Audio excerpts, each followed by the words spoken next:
शं वरुणः शन्नो भवत्पर्यमा शन्न इन्द्रो बृहस्पतिः शन्नो विष्णुरुक्रमः ॐ शान्ति शान्ति शान्तिः।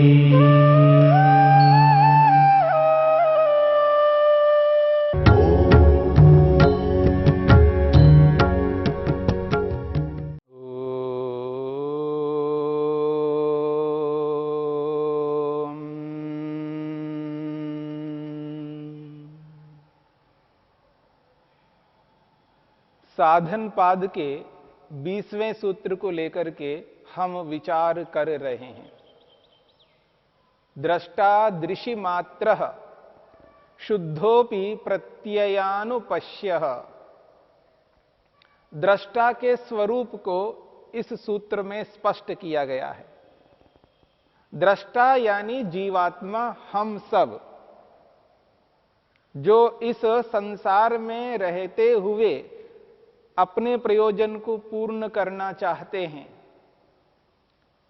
जो मनुष्य अपना प्रयोजन पूर्ण करना चाहता है, ऐसे व्यक्ति को अपने स्वरूप को और दृश्य के स्वरूप को जानना अनिवार्य है। यदि इन दोनों को नहीं जानता, इस अनिवार्य स्वरूप को अनुभव नहीं करता, वह व्यक्ति कभी अपने प्रयोजन को पूर्ण नहीं कर सकता। इसलिए महर्षि पतंजलि ने दृश्य के स्वरूप को बता करके इस सूत्र में दृष्टा के स्वरूप को स्पष्ट किया है। कैसा है ये दृष्टा? दृशि मात्रः, ये तो केवल चेतन स्वरूप है, केवल ज्ञान स्वरूप है। आत्मा का जो स्वरूप है वो चेतन स्वरूप है, ज्ञान स्वरूप है। उसके चेतन स्वरूप को बताने के लिए किसी विशेषण की आवश्यकता नहीं है। शुद्धोपि, वो कैसा है? शुद्ध है, पवित्र है, निर्मल है। उसमें किसी भी प्रकार की कोई मलिनता नहीं है, किसी भी प्रकार की कोई मलिनता नहीं है। शुद्ध है, पवित्र है, निर्मल है। प्रत्ययानुपश्यः, वो प्रत्यय यानी ज्ञान जो मन में आता है, रूप रस गंध स्पर्श शब्द से संबंधित जो कुछ भी ज्ञान मन में आता है, जो कुछ भी ज्ञान उत्पन्न होता है, उत्पन्न होकर जो मन में आया हुआ ज्ञान है, उस मन में आए हुए ज्ञान को दूर से ही देखता है। वह ज्ञान आत्मा में प्रवेश नहीं करता।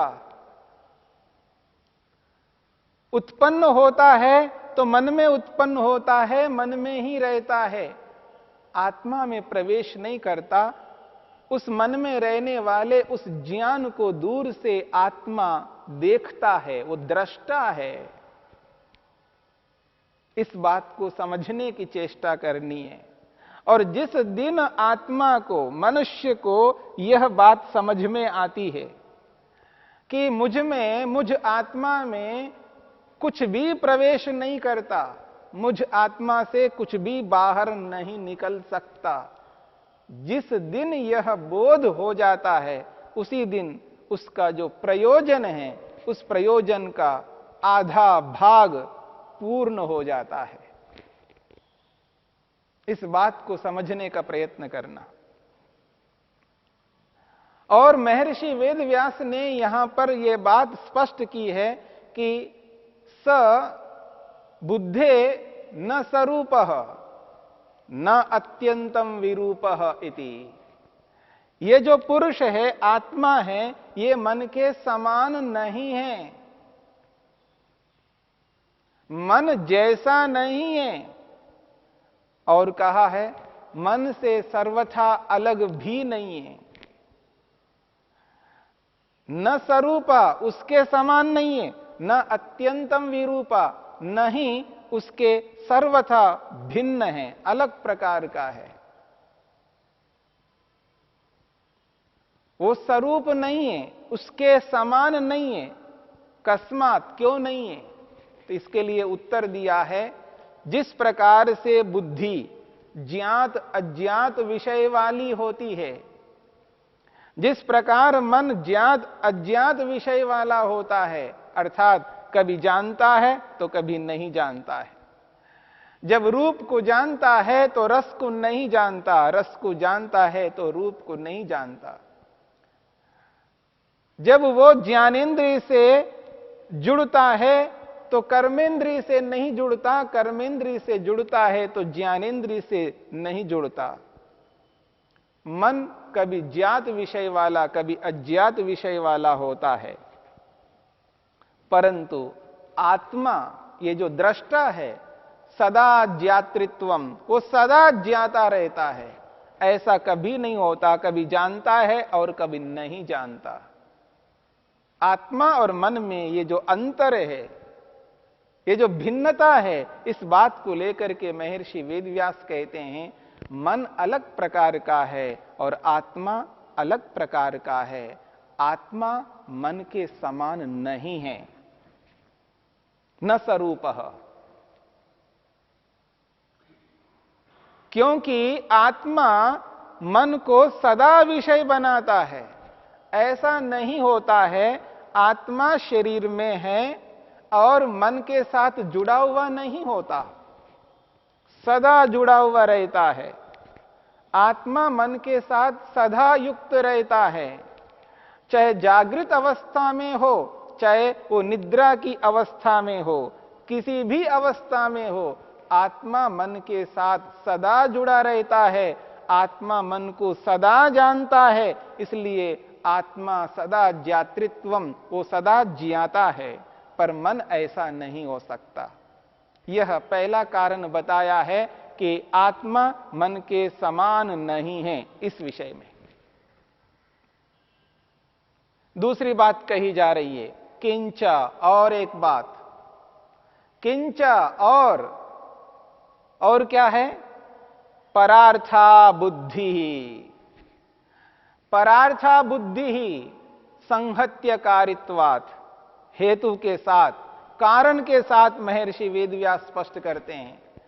बुद्धि कैसी है, मन किस प्रकार का है? वो कहते हैं परार्था, दूसरे के लिए है, आत्मा के लिए है, हम सब के लिए है।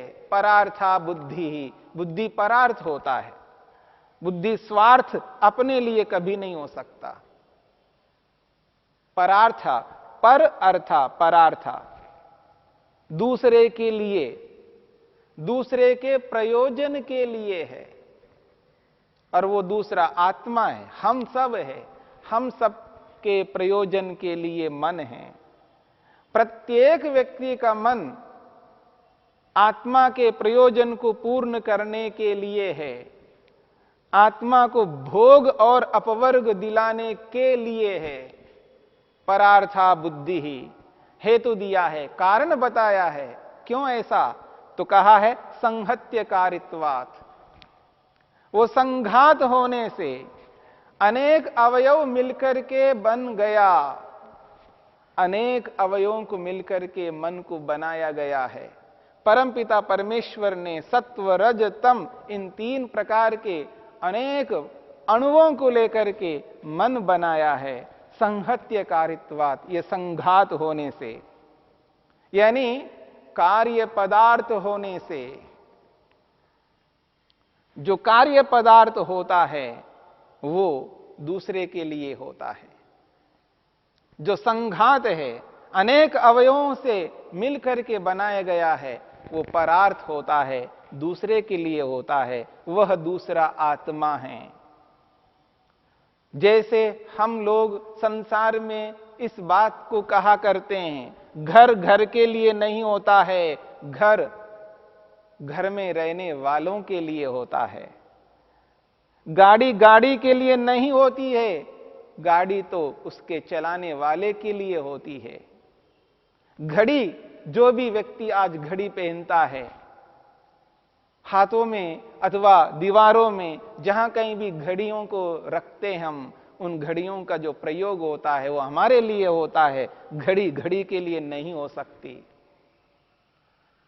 कोई भी वस्तु, ऐसी वस्तु बताइए जो संसार में आप उसको देख रहे हो, दृष्टिगोचर में आ रही हो वो वस्तु, और वो अपने लिए होती हो। दुनिया में कोई ऐसी वस्तु नहीं है जो अपने लिए है, जो कि संघात है।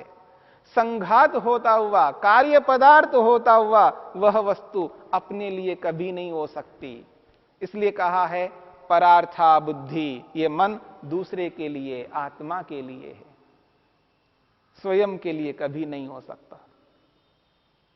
मन अपने आप के लिए नहीं होता। पुस्तक पुस्तक के लिए नहीं होती है, पुस्तक मनुष्य के लिए होती है। ऐसे समस्त पदार्थों के लिए आप लागू कर सकते हैं। और पुरुषः, ये जो आत्मा है, दृष्टा है, वो कैसा है? स्वार्थः पुरुषः इति। स्वार्थः, और पुरुष कैसा है? अपने लिए होता है, स्वयं के लिए होता है, वो दूसरों के लिए नहीं होता है। आत्मा स्वयं के लिए होता है। वो जो कुछ भी करता है अपने लिए करता है, दूसरों के लिए नहीं करता। हां, दूसरों का भी प्रयोजन सिद्ध होता है, दूसरों के लिए इसलिए करता है क्योंकि उससे उसका अपना प्रयोजन पूर्ण होता है। मेरी बात को समझने का प्रयत्न करना। दुनिया में कोई ऐसा व्यक्ति नहीं है, कोई ऐसी मां नहीं है, कोई ऐसे पिता नहीं है, कोई ऐसा भाई बहन नहीं है, कोई ऐसा पति पत्नी नहीं है, कोई ऐसा नहीं है जो दूसरों के लिए ही करते हों। कोई नहीं है, सब अपने लिए करते हैं, अपने सुख के लिए करते हैं। इस बात को थोड़ा समझने का प्रयत्न करना। एक होता है बाह्य सुख, बाहर का सुख, पैसे का मिलना, मकान का मिलना, गाड़ी का मिलना, अन्य साधनों का मिलना, ये बाहरी वस्तुओं का सुख है। और एक आंतरिक सुख होता है, जब मां अपने बच्चे के लिए, अपनी संतति के लिए, संतान के लिए कुछ करती है, उससे उस वक्त, उस समय, उस संतान से उसको कुछ नहीं मिलता है बाहर की ओर से, लेकिन उसको मानसिक शांति मिलती है, मानसिक सुख मिलता है, अंदर से उसको सुख मिलता है, आत्मिक सुख मिलता है, उसको आंतरिक सुख उसे मिलता है। उस आंतरिक सुख के लिए वो मां करती है, वो पिता करता है, वो पति पत्नी, ये सब करते हैं, सब अपने लिए करते हैं, दूसरों के लिए कोई नहीं करते हैं। यदि अपने को कुछ ना मिले और केवल दूसरों के लिए करे, ऐसा इस धरती पर कोई मनुष्य नहीं है, कोई भी नहीं हो सकता। इसलिए स्वार्थः पुरुषः, महर्षि वेदव्यास स्पष्ट कहते हैं, आत्मा जो है अपने लिए होता है, वो दूसरों के लिए नहीं होता।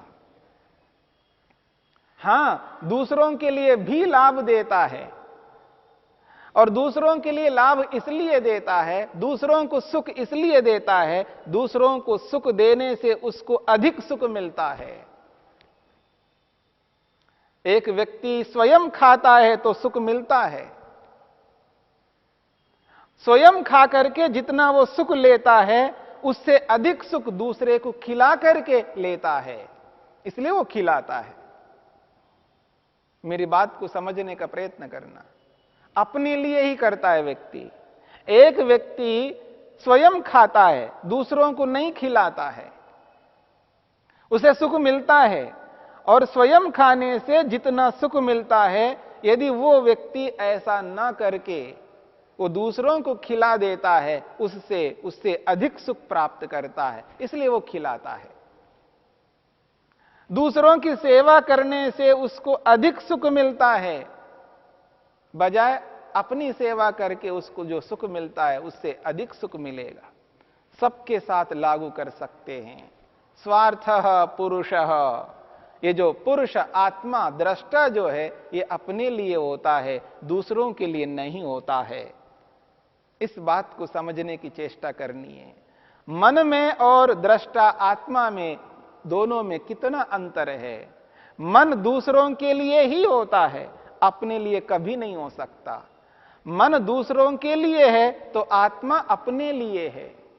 ये दोनों में अंतर है। न स्वरूप, आत्मा मन के समान नहीं हो सकता, उससे सर्वथा अलग है,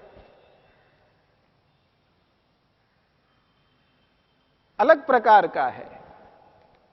इसलिए कहा न स्वरूप, उसके समान नहीं हो सकता। अगली बात, तीसरी बात कही जा रही है, तथा सर्वार्थ अध्यवसायकारित्वात्, सर्वार्थ अध्यवसायकारित्वात् त्रिगुणा बुद्धि, त्रिगुणत्वात् अचेतना इति। इस बात को समझने का प्रयत्न करना। जो लोग ये स्वीकार करते हैं मन चेतन है, मन तो चेतन है ऐसा मानते हैं, पर यहां महर्षि वेदव्यास ने स्पष्ट शब्दों में कहा अचेतना, मन तो अचेतन है। सर्वार्थ अध्यवसायकारित्वात्, ये मन कैसा है? सर्वार्थ, सभी प्रयोजनों को पूर्ण कराने वाला होने से। सर्वार्थ अध्यवसायकारित्वात्, क्योंकि सत्व रज तम के 3 स्वभाव हैं, शांत, घोर और मूढ़। एक का स्वभाव है सुख देना, एक का स्वभाव है दुख देना, एक का स्वभाव है मूढ़त्व को देना। इन तीनों के स्वभावों को पूर्ण कराने वाला, यानी मन सुख, दुख और मूढ़ता को देने वाला होने से त्रिगुणा बुद्धि, मन तीनों स्वभावों वाला है। त्रिगुणा बुद्धि, मन तीनों स्वभावों वाला है और तीनों तत्वों को मिलकर के बना हुआ है। इसलिए कहा त्रिगुणत्वात् अचेतना इति। ये जो मन है त्रिगुण होने से, 3 तत्वों से बना हुआ होने से अचेतना इति, ये तो अचेतन है, मन चेतन नहीं है। स्पष्ट शब्दों में महर्षि वेदव्यास कहते हैं मन चेतन नहीं है।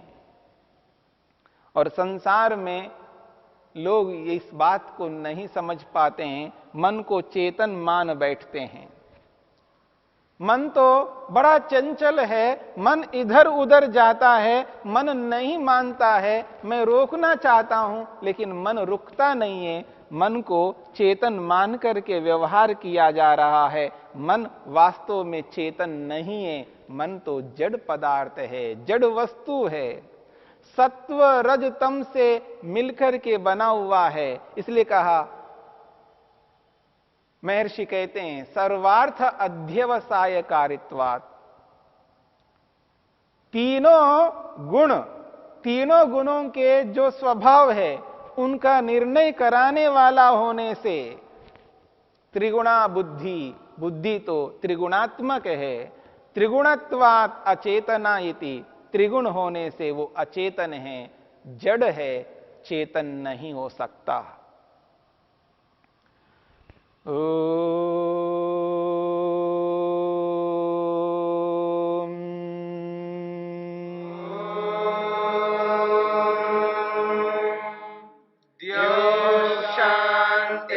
शांतिरंतरिक्षं शांति पृथिवी शांतिरापः शांतिरोषधयः शांतिः वनस्पतयः शांतिर्विश्वे देवा शांतिर्ब्रह्म शांति सर्वं शांति शांतिरेव शांति।